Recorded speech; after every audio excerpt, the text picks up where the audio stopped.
Flexibility को अगर medical भाषा में बोलेंगे that is called elasticity, right. So जब हम पैदा होते हैं तो भगवान हमारी बॉडी को इलास्टिक बनाता है, और धीरे धीरे as we grow old, old age का मतलब प्लास्टिसिटी। अब जब प्लास्टिसिटी होती है that is called heart disease, that is called prostate, that is called kidney failure. मैं एक उदाहरण देता हूँ टू मेक यू अंडरस्टैंड। आपने स्किन को पिंच किया, hold it for about 30 second and then you remove it, release it. जैसे release करेंगे तो ये कितनी देर में जो रिंकल है वो गायब होता है। That is the measurement of plasticity, elasticity. छोटे बच्चों में इमीडिएटली 1 मिनट बाद भी छोड़ेंगे तो इमीडिएटली वो रिंकल बनेंगे ही नहीं, लेकिन जैसे जैसे हमारी उम्र बढ़ती है ये रिंकल को डिसिपेयर होने में थोड़ा थोड़ा टाइम ज़्यादा लगता जाएगा। That is what is called plasticity, यानी कि बॉडी इलास्टिक था, धीरे धीरे वो प्लास्टिक बन रहा है। That is how we grow old. लेकिन कुछ लोगों के केसेस में वो बड़ी तेजी से आगे बढ़ता है, प्लास्टिसिटी बड़ी तेजी से आगे बढ़ता है। कोलोन जब प्लास्टिक बन जाता है तो उन्हें कॉन्स्टिपेशन हो जाता है। बॉडी का कोई भी ऑर्गन अगर प्लास्टिक होगा तो वो वाला ऑर्गन ठीक से काम नहीं कर पाएगा, फिर वो एक बीमारी बन जाएगी। लेकिन अच्छी बात यह है कि अगर प्लास्टिक बन गया you can again convert that into little bit of elastic. That is the kind of diet which we shared with each other yesterday. कल जो डाइट की बात की, आप टेस्ट कर सकते हैं कि अभी मैं इसको 30 सेकेंड होल्ड करता हूँ या 1 मिनट होल्ड करता हूँ, फिर कितनी देर में रिंकल जाता है। And be on this diet for 1 month and then again test. So body को भगवान ने बहुत ही फ्लेक्सिबल बनाया है। हम उसको जब खराब करते हैं तो वो सालों साल लगता है खराब होने में, लेकिन जब रिपेयर करना तो कुछ दिन की बात होती है, राइट। लेकिन कुछ दिन तो लगेंगे फिर भी। So that is what I have seen and that is what you are going to see. कल का जो डे था that was basic day, first day, right, जिसमें ब्लड प्रेशर है, डायबिटीज़ है, वो क्या है, वो कैसे ठीक करें, you have understood most of the things. आज का दिन है advance day. Advance day means heart disease है, कोलेस्ट्रॉल है, और हार्ट डिजीज़ से जुड़े हुए सारी दवाइयाँ हैं, ब्लड थिनर्स हैं, जो ऐसी चीज़ें हैं जो ऑलमोस्ट कोई भी इंसान जिसकी उम्र 40 साल से ज़्यादा है और वो गलती से कभी डॉक्टर के पास चला गया या फिर अपना पूरा फुल प्रोफाइल टेस्ट करा गया तो वो कोलेस्ट्रॉल की दवा, ब्लड थिनर और ब्लड प्रेशर की छोटी वाली गोली वो लेके आता ही है घर पे। अब तो उसको लोग दवा भी नहीं मानते, बस एक प्रिवेंशन के लिए है, राइट। सो मैंने आपको कल बोला था, आप अभी आपसे बात हुई आज, राइट, तो कुछ और पेशेंट से बात हुई, पार्टिसिपेंट से बात हुई कि हाँ हमने आपकी बात कल सुनी और आज हमने दवा नहीं लिया। कई बार कुछ पेशेंट या पार्टिसिपेंट वो क्या करते हैं, डबल चलो सेकेंड ओपिनियन ले लेते हैं, अपने डॉक्टर से पूछ लेते हैं, डॉक्टर साहब मैंने कल वो एक ट्रेनिंग प्रोग्राम देखा था, एक सेमिनार था और मुझे बोला ये सारी दवाइयाँ मत लो, तो क्या आपकी राय है, और ये एक DIP डाइट है इस पे रहो। तो आपको तो पता ही होगा जवाब कि अगर आपने छोड़ा और कुछ हो गया तो मैं जिम्मेदार नहीं हूं। तो अब सवाल यह है कि अब क्या करें। तो मैं आपसे काउंटर ऐसे कि क्या करना है, आप उनसे बोलिए ठीक है मैं नहीं छोड़ता, अब कुछ हुआ क्या आप जिम्मेदार हैं। तो उनका जवाब, अगर दवा लेते हुए कुछ हुआ फिर तो मैं बिल्कुल जिम्मेदार नहीं हूं, क्योंकि अगर दवा लेते हुए कुछ होगा तो doctor by law is protected, उनको प्रोटेक्शन मिली हुई है, राइट। दवा लेते हुए अगर आपको कुछ भी हो जाए तो doctor is protected by law, आप कुछ नहीं बिगाड़ सकते उनका, राइट। सो चाहे दवा लें या ना लें, कुछ अगर होगा तो सिर्फ एक ही इंसान जिम्मेदार है, वो है आप खुद, नोबडी एल्स।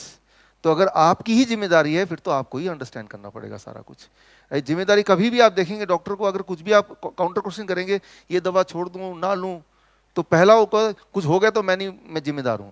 लेकिन ये डायलॉग का कोई बेसिस नहीं है, क्योंकि दवा लेते हुए कुछ हो गया क्या तब जिम्मेदारी है, तब भी नहीं है। So in any case, you have to understand only one person on earth is responsible for your health and that is no one else, only you, right? और अगर आप ही जिम्मेदार हैं अपने हेल्थ के तो आपको तो सारा कुछ समझना पड़ेगा, राइट। जो गाड़ी आप चलाते हैं उस गाड़ी की मैकेनिक भी अगर आप ही हैं, किसी और की जिम्मेदारी है ही नहीं, तो थोड़ा तो मैकेनिक बनना ही पड़ेगा, कोई ऑप्शन नहीं है आपके पास। अगर आप सोचते हैं कि मैकेनिक तो दुनिया भर में है तो मैं उससे ठीक करा लूंगा, आपका जो रास्ता है वो जंगल का रास्ता है जहाँ कोई मैकेनिक मिलेगा नहीं। मैकेनिक के रूप में एक चोर जरूर, लुटेरा जरूर मिल सकता है। So that is what we have to understand. आप इमेजिन कीजिए एक ऐसा शहर, आपका शहर इमेजिन कीजिए कि जहाँ पे साइकिल चला रहे हैं, एक ऐसा देश, एक ऐसा शहर जहाँ पे, एक ऐसा सिटी, साइकिल चला रहे हैं, साइकिल चलाते हैं सब लोग, और साइकिल का चेन उतर गया, आपको नहीं पता कि चल क्यों नहीं रहा, पैडल मार रहे चल नहीं रहा, पैडल मार रहे चल नहीं रहा।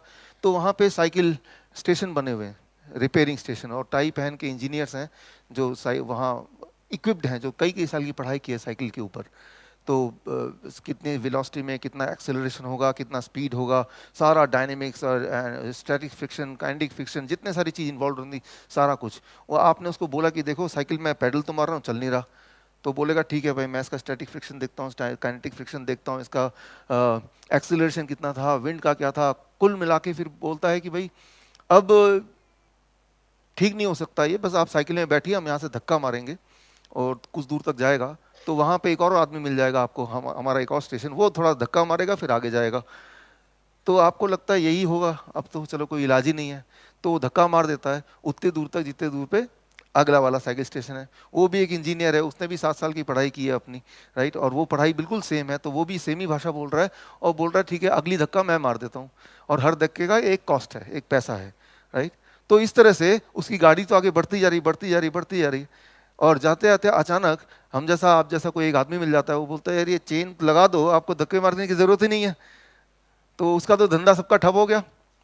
तो एक कानून बन गया उस शहर में, एक लॉ बन गया बाय गवर्नमेंट कि भाई कोई अगर ये बताएगा कि चेन लगाने से, ऐसे चेन लगाते हैं और उसके बाद कोई धक्का मारने की जरूरत नहीं, आपकी साइकिल दोबारा चल पड़ेगी, ऐसा अगर कोई बोलेगा तो उसको सजा होगी, उसको जेल भेज दिया जाएगा, राइट। सुनने में आपको थोड़ा अटपटा लग रहा है, ये कैसी कहानी है, लेकिन एक्चुअली यही हो रहा है मेडिकल सिस्टम में इंडिया में, राइट।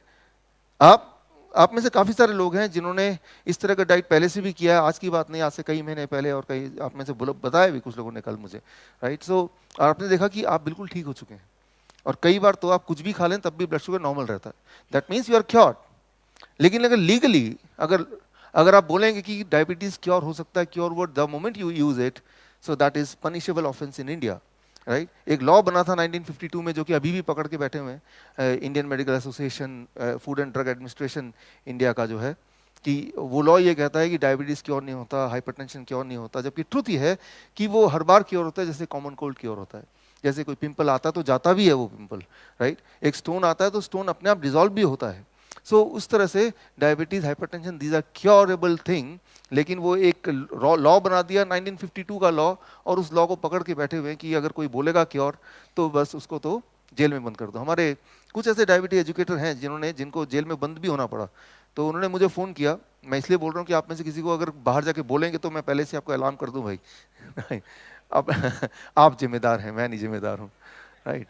तो मैंने उसको बोला आपके लिए भी, कि मैंने उसको बोला जेल से निकलना नहीं, right, and then we will see, but don't come out of the jail, अंदर तो चले ही गए हो, right, now we have to fight the case, मौका तो मिल गया हमें, राइट। क्योंकि उनको एक बार लॉ इंप्लीमेंट होता है तो फिर कोर्ट ऑफ लॉ में प्रूव भी करना पड़ता है कि ये जो बोल रहे हैं गलत है, राइट। ये प्रूव करने का मौका मिलता है दोनों पक्ष को, तो वो मौका भी तो मिलेगा ना, मतलब आप में से कोई जेल जाता है तो वो जेल से निकलना नहीं है आपको, because that is the opportunity, right. और ये इंडिया लेवल पे नहीं है, वर्ल्ड लेवल पे है, राइट। आप दुनिया के सबसे अभी अभी नंबर 1 पे जो यूनिवर्सिटी है, यूनिवर्सिटी की रैंकिंग होती है हर साल, राइट। पिछले 2 साल से number 1 university that is called MIT, Massachusetts institute of technology, आप में से कुछ लोगों ने नाम सुना होगा, राइट। वहाँ से मेल आया हमारे ऑफिस में कि वो मेरा इंटरव्यू करना चाहते हैं, आपने इतना अच्छा काम किया, मुझे लगा चलो अच्छा है, कुछ तो अच्छा हो रहा है।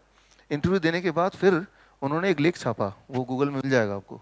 फिर उन्होंने उस लेख में लिखा कि ये आदमी इंसानियत के लिए बहुत ही खतरनाक आदमी है, और उन्होंने यूट्यूब और फेसबुक को रिक्वेस्ट किया इनके सारे जो वीडियोज हैं ब्लॉक कर दें।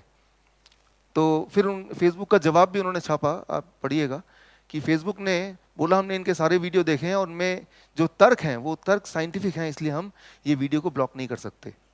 सो बोलने का मतलब है कि बीच बीच में रुकावट आएंगी, बहुत सारी चीज़ें आएंगी जो कॉन्ट्रडिक्टरी होंगी, तो वो जजमेंट आपको करना है, बिकॉज भगवान ने आपको एक ब्रेन दिया है, राइट। तो उसको ध्यान से देखना है, फिर अपना डिसीजन मेकिंग करना है। नॉर्मली हम डिसीजन मेकिंग कैसे करते हैं कि बाकी कितने सारे लोग बोल रहे हैं, ज़्यादा लोग जो जिस जिस पल्ले में होते हैं सोचते हैं वही सच है, और हम अनजाने में ऐसी चीज़ें करने लगते हैं जो हमें नुकसान पहुंचाता है, और उस